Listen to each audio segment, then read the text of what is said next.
दोस्तों चलिए जानते हैं आज की देश और दुनिया की महत्वपूर्ण 30 बड़ी खबरों को सिर्फ 10 मिनट में। पर उससे पहले अगर आप चैनल पर पहली बार आए हैं तो चैनल को सब्सक्राइब करके वीडियो को लाइक जरूर कर लीजिएगा। दिल्ली में सोलर एनर्जी पॉलिसी लागू, अब लोगों को मिल सकेगी मुफ्त बिजली। दोस्तों, दिल्ली की केजरीवाल सरकार ने सोलर एनर्जी पॉलिसी को लागू कर दिया है। अब इसके साथ ही उन्हें मुफ्त बिजली मिलेगी। इस नीति के तहत जो लोग छतों पर सोलर पैनल लगाएंगे उनका बिजली बिल शून्य होगा। इसके अलावा इससे लाभार्थी हर महीने 700 रुपये तक की कमाई कर सकते हैं। दिल्ली में सोलर एनर्जी प्रोडक्शन को बढ़ावा देना और दिल्ली की जनता को इससे लाभ देना, ये इस पॉलिसी का हिस्सा है। पॉलिसी सौर ऊर्जा के रूप में ग्रीन एनर्जी के उत्पादन को बढ़ावा देगी और पर्यावरण के अनुकूल रहेगी। इस नोटिफिकेशन में सभी विभागों की जानकारी दी गई है।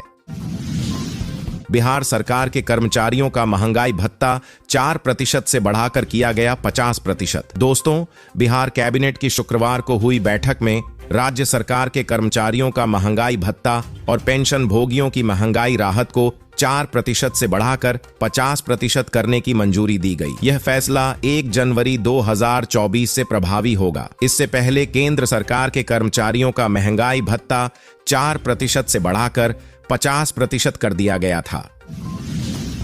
अगले 5 दिनों तक होगी झमाझम बारिश, बिजली कड़कने की भी चेतावनी। दोस्तों, उत्तर भारत में इन दिनों गर्मी बढ़ने लगी है। अधिकतम तापमान लगातार बढ़ रहा है, लेकिन कुछ इलाकों में अभी बारिश की चेतावनी जारी की गई है। मौसम विभाग ने बताया है कि पूर्वी मध्य भारत में 16 से 20 मार्च यानी कि अगले 5 दिनों तक भारी बारिश होने वाली है। इसके अलावा आंधी तूफान और कई जगह बिजली कड़कने की भी चेतावनी जारी की गई है। मौसम विभाग ने बताया है कि गंगीय पश्चिम बंगाल में 17 से 20 मार्च को तेज बारिश होगी। इसके अलावा 17 मार्च को ओले पड़ने का भी अलर्ट है।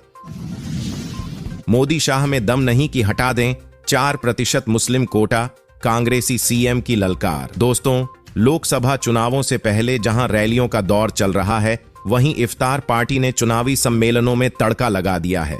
शुक्रवार को तेलंगाना की कांग्रेस सरकार ने हैदराबाद में एक इफ्तार पार्टी का आयोजन किया, जिसमें मुख्यमंत्री रेवंत रेड्डी और एमीम चीफ और हैदराबाद से सांसद असदुद्दीन ओवैसी एक दूसरे को गले लगाते दिखे। इस मौके पर मुख्यमंत्री रेवंत रेड्डी ने कहा कि उनकी सरकार मुसलमानों को दिए गए 4% आरक्षण की रक्षा करेगी।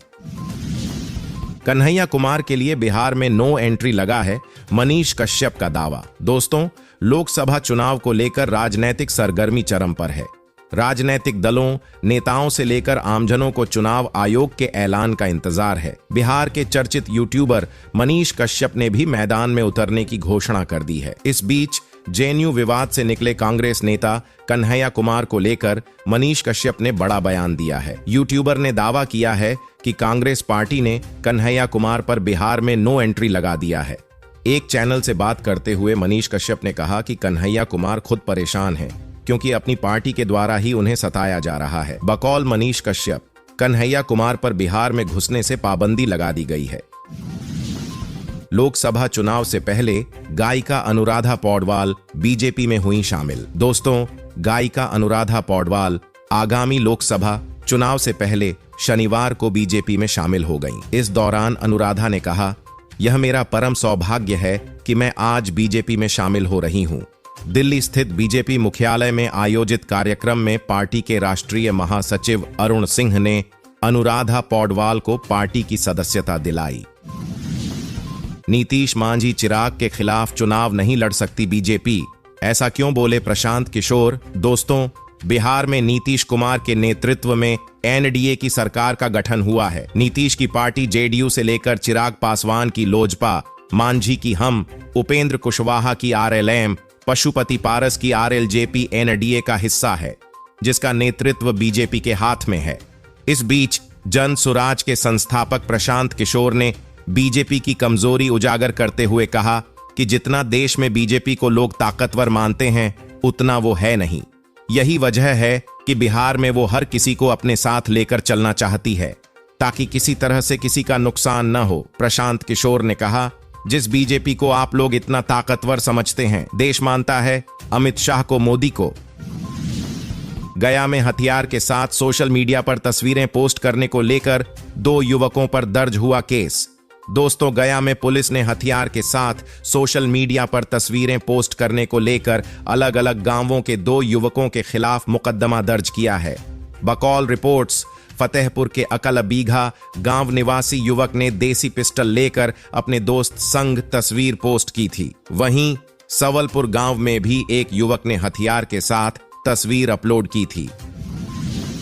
दिल्ली में रेहड़ी पटरी वालों का के लिए सर्वे कराएगी एमसीडी, अरविंद केजरीवाल का ऐलान। दोस्तों, लोकसभा चुनाव 2024 की तारीखों के ऐलान से पहले दिल्ली के मुख्यमंत्री अरविंद केजरीवाल ने आज रेहड़ी पटरी वालों को एक खुशखबरी दी है। दिल्ली नगर निगम में सत्तारूढ़ एमसीडी रेहड़ी पटरी वालों को दुकानें चलाने के लिए जगह तय करने की योजना बना रही है। मुख्यमंत्री केजरीवाल ने कहा कि दिल्ली में सभी रेहड़ी पटरी विक्रेताओं का सर्वे कराया जाएगा ताकि और उनको दुकान लगाने के लिए अच्छी व्यवस्था की जाएगी। अरविंद केजरीवाल ने कहा कि उनकी सरकार यह सुनिश्चित करने के लिए प्रतिबद्ध है कि रेहड़ी पटरी विक्रेता पुलिस या अन्य अधिकारियों के उत्पीड़न का सामना किए बिना सम्मानपूर्वक अपनी आजीविका कमाने में सक्षम हो। पटना से आरा तक ईडी का छापा, बालू कारोबारी पुंज सिंह के ठिकानों पर रेड। दोस्तों, बालू कारोबार से जुड़े मामलों में एक बार फिर से प्रवर्तन निदेशालय की टीम ने पटना से लेकर आरा तक रेड मारी है। ब्रॉडसन्स कंपनी के जुड़े लोगों के ठिकानों पर ईडी की टीम पहुंची है और छापेमारी कर रही है। इस मामले में बालू कारोबारी पुंज सिंह के आरा स्थित ठिकानों पर ईडी की टीम ने छापा मारा है। आज तड़के ही ईडी की टीम कार्रवाई के लिए पहुंची थी। बालू कारोबार में भ्रष्टाचार से जुड़े मामलों की जांच कर रही ईडी की टीम ने आज पटना से आरा तक छापेमारी की। लखनऊ से देहरादून के लिए 26 मार्च से सप्ताह में 6 दिन चलेगी वंदे भारत एक्सप्रेस ट्रेन। दोस्तों, लखनऊ से चलकर देहरादून तक जाने वाली वंदे भारत एक्सप्रेस ट्रेन का संचालन 26 मार्च 2024 से नियमित रूप से किया जाएगा। हालांकि अब तक वंदे भारत ट्रेन की बुकिंग शुरू नहीं हुई है और यह ट्रेन सोमवार को छोड़कर सप्ताह के 6 दिन चलेगी। वंदे भारत ट्रेन लखनऊ से देहरादून का सफर 8 घंटे 20 मिनट में तय करेगी। नीतीश मंत्रिमंडल में पिछड़ों का बोलबाला, ओबीसी कोटे से 12 मंत्री। दोस्तों, नीतीश मंत्रिमंडल का विस्तार संपन्न हो गया है। शुक्रवार शाम को राजभवन में 21 नए मंत्रियों ने शपथ ली।